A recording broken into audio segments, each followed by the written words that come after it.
こんにちは、東北キリタンです。今回は、パスポーンについてご紹介いたします。パスポーンは、相手のポーンに前進を妨げられなくなったポーンのことです。パスポーンを作り、パスポーンを昇格させることは、一つの戦略となります。パスポーンの戦略。パスポーンを作る。パスポーンを昇格させる。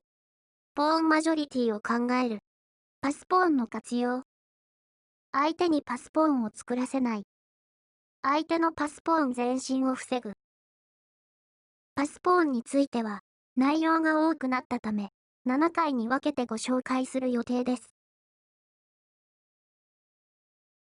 ミドルゲームやエンドゲームでパスポーンができますが、まずは少ない数のポーンで、パスポーンの作り方を見ていきましょう。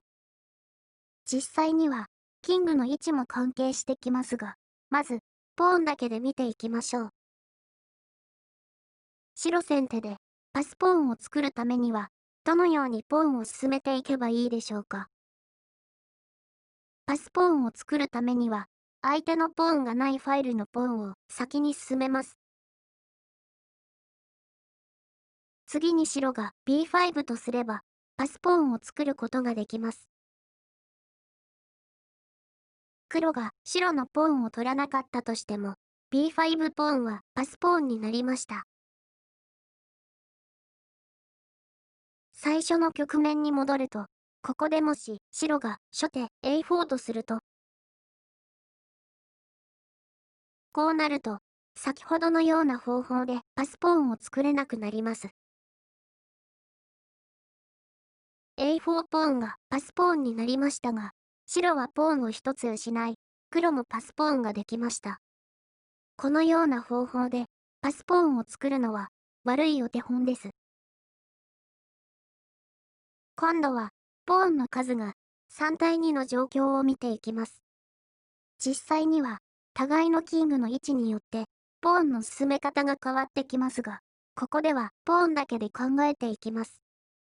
白先手の場合、C ポーンを先に進めましょう。次に白は C5 とすればパスポーンを作れますが、黒の次の手に気をつけましょう。落ち着いて考えれば、B テイクス A5 で問題ないですが、C5 とするのが良い場合もあると思いますが、それは、キングの位置が関係している場合に限ります。B テイクス C5 の後、白は3つの選択があります。B テイクス C5、B テイクス A5、B5。これは、両者のキングの位置によって決まってくるでしょう。この局面に戻り、黒の他の変化を見ていきます。白が B4 とするのを妨げた手です。白は次に何を指すべきでしょうか。A3 とすると A4 とされてパスポーンを作りづらくなるため気をつけましょう。B3 とすれば白はパスポーンを作れるようになります。あくまでポーンだけで考えた場合ですので、実際にはキングの動きも考えてポーンを進めましょう。この局面に戻り、黒先手の場合も少し見ていきましょう。黒は白がパスポーンを作ることをポーンだけでは止められないですが、白も油断しないようにしましょう。白が C4 とするのを妨げます。ここでもし白が B3 とすると、このような状況になることを白は十分気をつけましょう。C3 とすればパスポーンを作りやすくなります。今回ご紹介したのは、ポーンマジョリティからパスポーンを作る方法でした。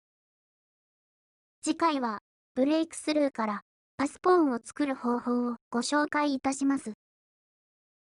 以上となります。ご視聴ありがとうございました。